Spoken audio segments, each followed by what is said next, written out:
So welcome back to the mini lab. We're going to continue on today with our little DMM continuity response tester.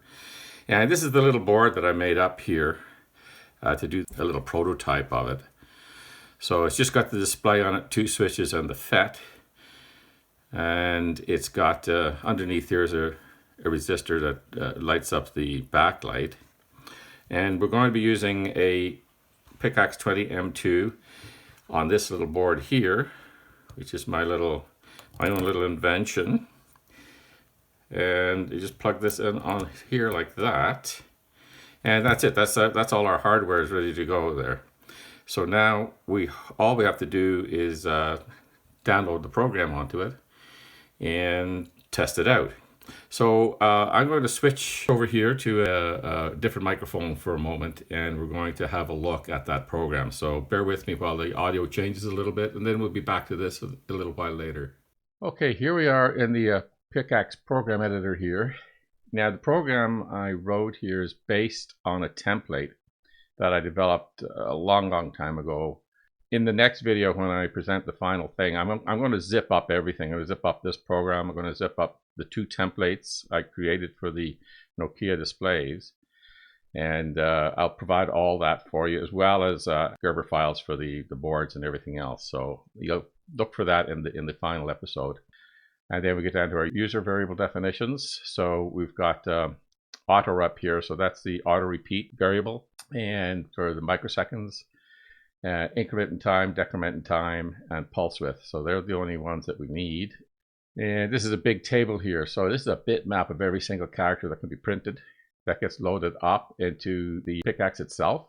So it's there for any, and it's based on a 5x7 bit image. So with this particular version of the template, it's message based. So you create messages. Here we have our messages here are Uni-Byte CRT, and then the lowercase milliseconds here.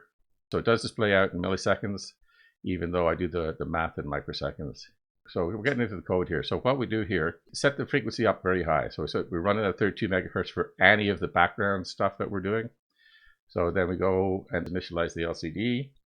And then we do our initial screen setup here. So we output message 1, then output message 2. We set microseconds to 2500. So that would mean 25 milliseconds. Then we update the display with that information. Then we come down here. This is the main program block. Basically, all we do here is we output the pulse width, and then we look to see if there's a switch being pressed.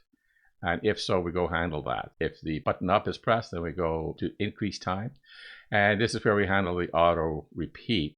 So we pause here for about half a second, and then we set auto repeat to 1. And then that way, if you keep the button pressed down, after half a second, it'll just keep doing that button. So you don't have to keep pressing it. And I'll show you that once we get the code up. And this is just exactly the same here for hitting the down button. And then we pause for a third of a second, and we repeat. So it'll output a pulse every third of a second. And that's the main blocks. The only information we have to update once we've configured the screen initially is just the current pulse width. And this is how we do that. So we take the microseconds here, we multiply them by 2 and subtract 3. Now I just put that in there. It's a little bit of a correction that I had to put in, because once we get down to the very quickest pulse widths, this function here, pulse out, is a little inaccurate. So yeah, I'm pretty sure it's going to work. It should improve the accuracy down at the low end. We trace the pulse width here, that's what's used up here. And then we go down, we take the microseconds here, and we turn the actual value in microseconds into ASCII characters, and then we output the ASCII characters. So this is what we go through to increase time. 10 microseconds is the smallest increment. But then as we go up, as we get into milliseconds, you don't want to increase in 10 microseconds anymore. It's just too little. So I increase then to 1 millisecond, and then to 5 milliseconds, and 20 milliseconds once we get up to the highest range. And then the highest we can go to is 320 milliseconds. Decrease time is exactly the opposite. So there are the 3 routines that I put in to implement this little pulse generator here, along with the main program. So that's it. Let's get this loaded up. All right, so we're going to plug in here. Plug this in. This is the programming cable, the AXE027. And now we're just going to download that program. So I'll just click on here. I'm going to speed through this. It takes a little while.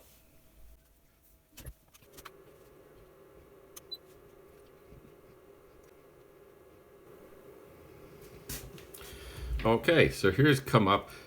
This screen has a little blemish on it. The final one is not going to have a blemish on it.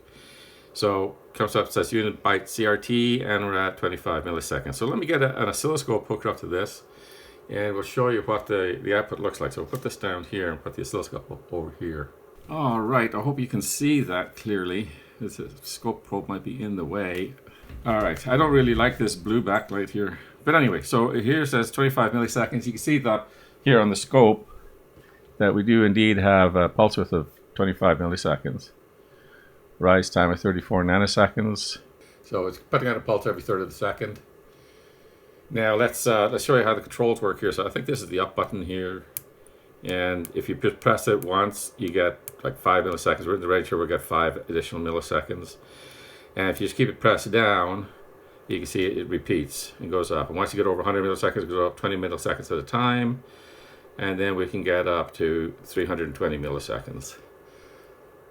And there you go. So it's at 320 milliseconds. And let's bring it all the way down now.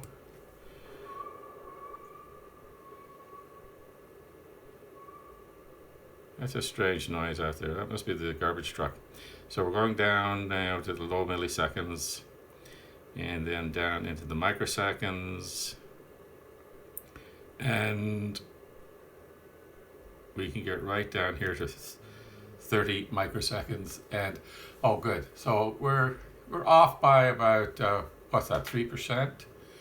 So that's pretty good. My little correction factor in there worked quite well. So if we go up 10 microseconds at a time. And there we go, 41. Alrighty, now let's increase it. Let's bring it up to 100 microseconds, and we're within 1% error now. There is that 1 microsecond error there that I can't get rid of. But as we go up in time, that makes a little difference. Let's get up into the now let's do a reset here to go up to 25 for me. That'll happen pretty quickly. And there we are. So the error there is very little percentage wise. We've got 30 microseconds of error. So the little pulse out routine does have some small error in it, but as far as what we're doing here with this, it's not going to make any difference. No, let's get a meter out and we'll test it. So we can get rid of the scope now, and we'll get a meter out. Now this cheapy Serpure here is not too bad as far as continuity goes. So we'll just test this out here. We're going to get beeps, lots of beeps, so be prepared. Alrighty, let's put that in there.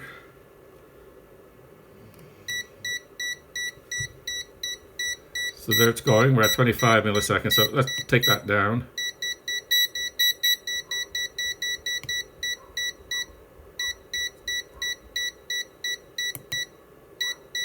So it misses an odd time at 7 milliseconds. Bring that up.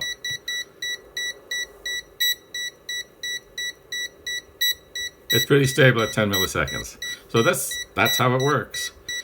So we'll do some more interesting tests once we finish it off and we've got the PC board in, and then we'll test some of the meters. In fact, what I might do is, if those who've been following the channel will know that a little while back I did a report on 6 inexpensive high precision handheld multimeters, and one of the things I didn't test with those is the continuity function. When we do come back for part 3, I'm going to pull those out of storage, put some batteries in them, and we'll test the continuity on each one of those too to see which ones are good and which ones aren't. All right, folks, that's all I have for you today. Thanks for coming out, and we'll see you in the third part of this, but I think I have something exciting to show you before we get there. So be sure to watch my next video as well. It's got something pretty interesting in it. But bye-bye, folks. We'll see you in the next one.